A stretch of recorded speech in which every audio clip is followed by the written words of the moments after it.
Fala, meus queridos e minhas queridas! Vamos começar um novo módulo? Nesse módulo, a gente vai ver várias coisas que influenciam no nosso aprendizado, mas não tem a ver diretamente com os estudos. E para começar com o pé direito nessa nova fase do nosso curso, eu gostaria de falar da importância do sono para o aprendizado. Você já parou para pensar que passamos 1/3 das nossas vidas dormindo? Eu mesmo já pensei por muito tempo que dormir era o maior desperdício de vida que nós temos. Mas certamente, se não fosse importante, não existiriam tantas outras espécies que dormem também. Mas então, para que o sono serve?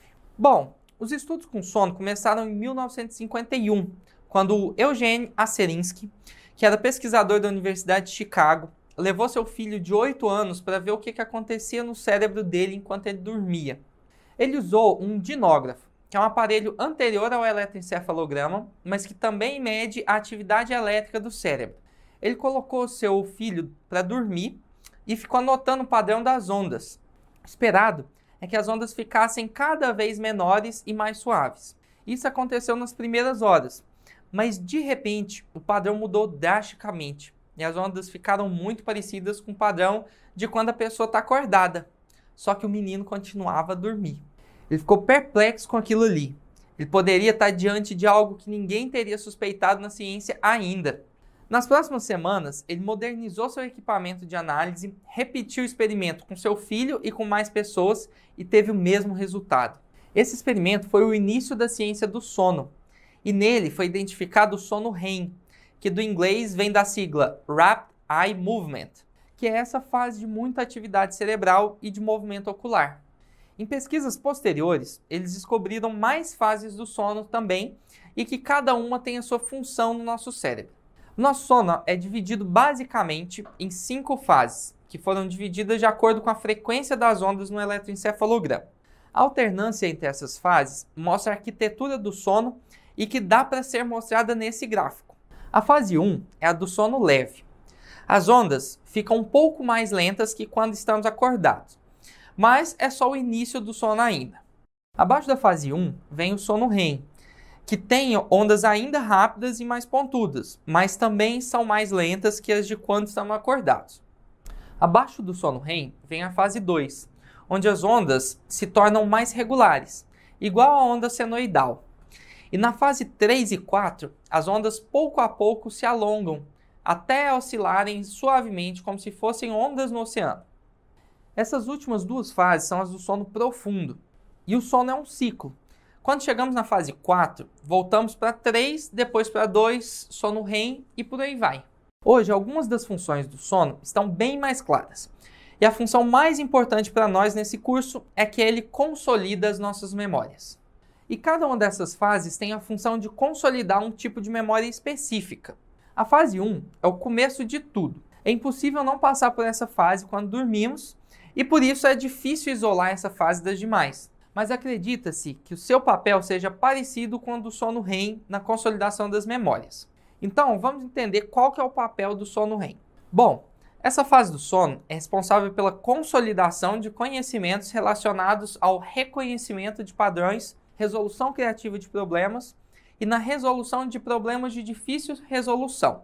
É no sono REM também que melhoramos a nossa interpretação de memórias com cargas emocionais. Lembra daquele pânico que você sentiu quando olhou para uma prova de geometria espacial no ensino médio? Pois é, no sono REM nós passamos por uma sessão de terapia em que conseguimos interpretar melhor o motivo desse pânico e até mesmo tirar algum ensinamento daquilo. Bom, vamos para a fase 2 do sono. Essa é a fase especializada em memória motora. Quando uma pessoa é privada da fase 2 do sono, ela não consegue aprimorar tão bem o aprendizado motor. Isso se estende para todos os tipos de aprendizado motor, como tocar algum instrumento, melhorar algum esporte ou qualquer atividade que necessite alguma habilidade mecânica, como técnica cirúrgica, por exemplo. As fases 3 e 4 são difíceis de serem separadas. Essas fases estão relacionadas com a restauração do nosso estado mental. É o sono que descansa.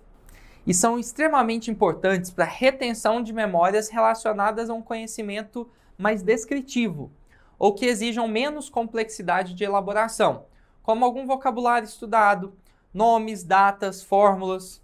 Mas e aí? O que saber disso vai me ajudar a aprender mais? Eu não mando nessas fases, vou estar dormindo mesmo.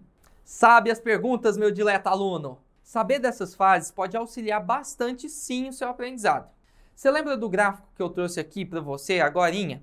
Pois é, esse é um gráfico genérico de uma pessoa que dorme 8 horas por dia.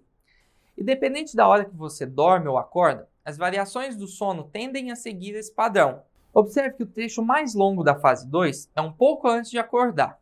Se você, por exemplo, quebrar o seu padrão de sono acordando um pouco antes do horário normal para ir treinar alguma coisa, você prejudicou o aprendizado do seu dia anterior e a sua performance vai ser pior do que poderia ser. A mesma lógica pode ser aplicada ao sono REM. A maior dose desse tipo de sono é no início da manhã. Se você estiver se preparando para uma prova que exige uma alta performance em detectar padrões, é melhor não acordar tão cedo. Pode até dormir mais tarde, mas não recomendo você dormir menos de 8 horas. O sono profundo, por outro lado, está mais concentrado na primeira metade de uma noite normal. Nesse caso, se você estiver precisando muito da sua memória descritiva, não deixe com que seus estudos atrapalhem o seu horário normal de dormir, para você poder otimizar os padrões de sono mais profundos. Mas, nesse caso, se você precisar, não teria problema acordar mais cedo, para poder revisar a matéria antes da prova. Se você acabou não conseguindo planejar seus estudos da melhor maneira possível e passou algum conteúdo muito importante e muito urgente que você vai ter que estudar de madrugada, você tenha pelo menos técnica para escolher os melhores horários para deixar de dormir, não é mesmo? Olha só, não estou dizendo que cada fase do sono seja extremamente especializada e faça só uma coisa. Eu estou dizendo que as pesquisas até agora sugerem que cada uma das 5 fases do sono nos ajuda a consolidar o aprendizado de maneira diferente. Inclusive, não é só através do sono que conseguimos consolidar memórias. Qualquer pessoa que tenha virado algumas noites estudando sabe que não precisamos de sono necessariamente para aprender alguma coisa. Pelo menos não temporariamente. O importante é que uma boa rotina de sono ajuda o nosso cérebro a consolidar de maneira mais eficiente e eficaz as nossas memórias e aprendizados, além de trazer outros vários benefícios. Existem pesquisas, por exemplo, que mostram o sono como um momento de desintoxicação do cérebro. É nesse momento que o cérebro aproveita para fazer uma limpeza nas regiões sinápticas, retirando algumas substâncias tóxicas para as células. Então, a longo prazo, uma rotina saudável de sono também pode servir para preservar sua integridade celular e sináptica no cérebro. Bom, pessoal, eu espero que essa aula tenha mudado a sua forma de ver o sono. Eu, por muito tempo, pensava que dormir era perder tempo.